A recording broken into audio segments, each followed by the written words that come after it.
আজকে 19শে সেপ্টেম্বর আমার জীবনের প্রথম বিসিএস এর দিন। এখন সকাল 5টা বাজে। ঘুম থেকে উঠে পড়লাম, তারপরে ওয়াশরুমে গিয়ে ব্রাশ করে নেয়া। এই তো আমি এখন রেডি। আমার সিট পড়েছে সিদ্ধেশ্বরীতে।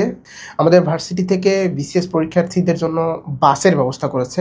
আমি এখন ভার্সিটি বাসের জন্য যাব। প্রথম বিসিএস, একটু নার্ভাস, জানি না কি করব। সামনে আরও অনেকগুলো বিসিএস দিতে হবে, ইনশাল্লাহ ভালো করব সামনে। এটা দিয়ে যেহেতু শুরু এবং ঠিক সাফল্য না আসা পর্যন্ত আমি বিসিএসটা বাদ দিব। মীর মোশাররফ হোসেন হলের 309 নাম্বার রুম, এই রুমটাতে আমি থাকি। রুমে তালা লাগিয়ে এবার গাড়ির জন্য যাওয়ার পালা। পুরো হল গভীর ঘুমে আচ্ছন্ন। এবারে হলের মসজিদে গিয়ে ফজরের নামাজটা আদায় করে নেওয়ার পালা। হল থেকে বের হয়ে গাড়ির উদ্দেশ্যে রওনা দিলাম।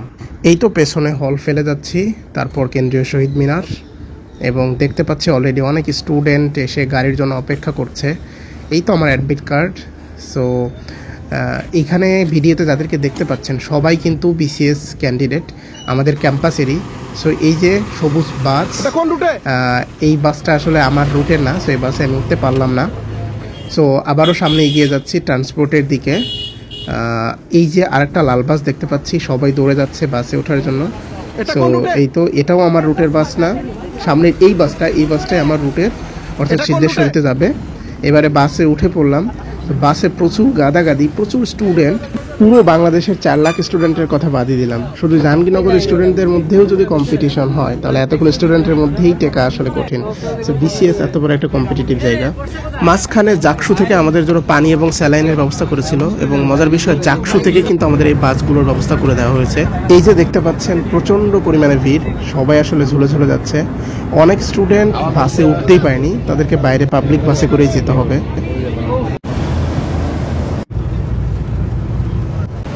ক্যাম্পাস থেকে বিভিন্ন রুটে মোট 5টি বাসের ব্যবস্থা করা হয়েছিল। আমার ভার্সিটি বাস থেকে নেমে এখন রিক্সা উঠে পড়লাম। তো রিক্সাতে করে আমার নেক্সট গন্তব্য Gazi Shamsunnessa girls school and. তো এই যে আমার exam centre, Gazi Shamsunnessa girls high school and college. তো এই সেন্টারের ঠিক দ্বিতীয় তলা, অর্থাৎ 209 নাম্বার রুম। 209 নাম্বার রুমে আমার সিট পড়েছে। সকালের ব্রেকফাস্টে খিচুড়ি খেয়ে নেওয়ার পালা। এই যে রাস্তার পাশে সারি সারি সবাই বসে আছে, সবাই বিসিএস ক্যান্ডিডেট, সবার হাতেই আসলে বিসিএস এর ফাইল। কেউ কেউ রিভাইজ দিচ্ছে, কেউ কেউ পড়ছে, সবাই আসলে টেনশনের মধ্যে আছে নিজেদের স্বপ্ন পূরণের জন্য শেষ চেষ্টাটা। এখন 9টা 10 বাজে, সবাই মোটামুটি কেন্দ্রের মধ্যে ঢুকে যাচ্ছে। এখানে পুলিশ চেক করছে এবং আরও অনেকেই চেক করছে, তবে এখানে মানি ব্যাগ নিয়ে ঢুকতে দিচ্ছে না, এইটাই সবচেয়ে বড় ব্যাপার। এই তো এখন আমি এক্সাম সেন্টারে ঢুকে যাব। সো জানি না আসলে এক্সাম কেমন হবে, বাট প্রিপারেশন মোটামুটি দাগাবো মোটামুটি 150টার মতো বা 130+। নর্মালি মডেল টেস্টে আমি 80 বা 90 এরকম পেতাম। সো আমার কোনো এক্সপেকটেশন নেই যে আমি এই প্রিলিতে টিকবো, বাট তারপরে দেখি, বাকিটা আল্লাহ ভরসা। এই তো এক্সাম শেষ। এক্সাম ছিল 2 ঘন্টার, 10টা থেকে 12টা পর্যন্ত। সবাই বের হয়ে যাচ্ছে এক্সাম দিয়ে।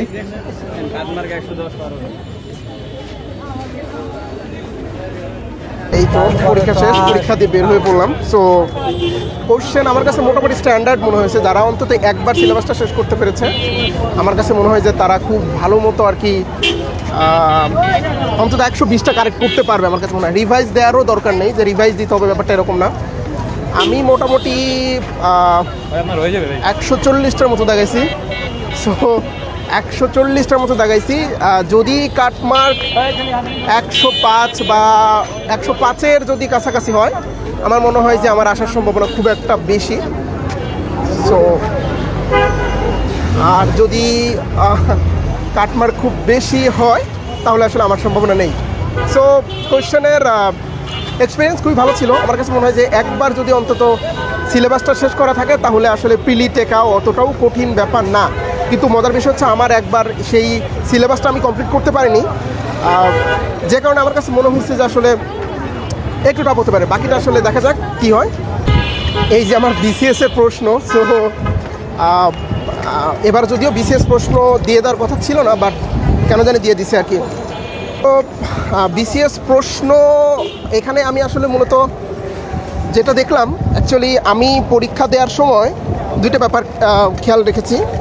একটা হচ্ছে যে আমি যেটা একবারও চোখ বুলাবো না, সেটা আমি ক্রস দাগ দিয়ে দেখেছি। অর্থাৎ এইটা আমি আর পরবর্তীতে একবারও চোখ বুলাবো না, এটা আমার একদম আয়ত্তের বাইরে, আমি এটা পারবোই না কোনোভাবেই।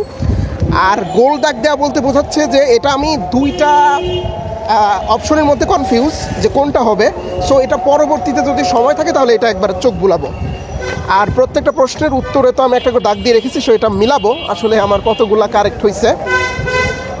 সো আমি মোটামুটি 140 কি 45 এরকম মতো দাগাইছি, এখনও টোটাল গুনি নাই। আর অনেকেই হয়তো রেজাল্টের জন্য জানতে চাইবেন, আমার মনে হয় যে আমার আসবে না। এখন বাকিটা যদি আসে সেটা মিরাকেল, উপরওয়ালা চাইলে তো অনেক কিছু হতে পারে। সো যেহেতু বেশি করে দাগাইছি, এখন আসলে দেখা যাক বাকিটা কী হয়, ভাগ্যের উপরে ছেড়ে দিয়েছি। আর যারা বিসিএস প্রিপারেশন নিচ্ছেন তাদের প্রতি আমার একটা সাজেশন থাকবে, পরীক্ষা দেওয়ার পরে যেটা মনে হয়েছে আসলে আপনি এত বেশি না পড়ে অন্তত একবার সিলেবাসটা শেষ করুন। সো আপনি যদি একবার সিলেবাসটা শেষ করতে পারেন তাহলে বলা যায় যে আপনি খুব ভালো একটা নাম্বার অ্যান্সার করে আসতে পারবেন আর কি পরীক্ষার হল থেকে। এই যে এখানে বিভিন্ন কোচিংয়ের যে প্রমোশনাল নোটপত্র বিলি করা হচ্ছে আর কি। সো প্রত্যেকটা পরীক্ষায় আসলে এই ব্যাপারগুলো হয় আর কি। বিসিএস হচ্ছে একটা দীর্ঘ জার্নি। সো আমি যেহেতু এই জার্নিতে অ্যাটেন্ড করেছি একবার, সো এটা শুরু, এবং আমি এর সফলতা না হওয়া পর্যন্ত ছাড়বো না। সেটা আমার যতগুলো বিসিএস দেওয়া লাগে আমি দিব। সো বিসিএস আসতে হলে এই লেভেলের ডেডিকেশন নিয়েই আসতে হবে যে না, আমার কাছে সময় কোনো ফ্যাক্ট না, আমি শেষ পর্যন্ত লেগে থাকবো এবং ধৈর্য ধরে লেগে থাকবো এবং রেজাল্ট আসবে। তো এই ব্যাপারটা না থাকলে আসলে বিসিএসে আসাটা আমি মনে করি লস, কারণ এত দীর্ঘ একটা টাইম আসলে ওয়েট করাটা অনেক ধৈর্যের ব্যাপার, প্লাস এখানে অনেক বড় ক্ষতি হওয়ার সম্ভাবনাও থাকে আর কি। বেকার চাকরি প্রার্থীদের প্রত্যেক সপ্তাহে শুক্রবারে এভাবেই বাসে ঝুলে ঝুলে পরীক্ষা দিতে যেতে হয়। জীবন আসলেই অনেক সংগ্রামের। এই তো এখন ক্যাম্পাসে হলে ব্যাক করতেছি। সর্বশেষ একটা কথা বলি, বিসিএস হচ্ছে একটা অনিশ্চিত জার্নি। এই যে আজকে প্রায় 4 লাখ লোক বিসিএস পরীক্ষা দিল, এর মধ্যে মাত্র 2000 লোক সফল হবে এবং বাকি 3,98,000 লোক কিন্তু খালি হাতে ফিরবে। সো বিসিএসে আসলে পাওয়ার থেকে হারানোর চান্সটাই বেশি। সো যদি অন্য কোথাও ভালো সুযোগ থাকে, বিসিএসে না আসাটাই বেটার।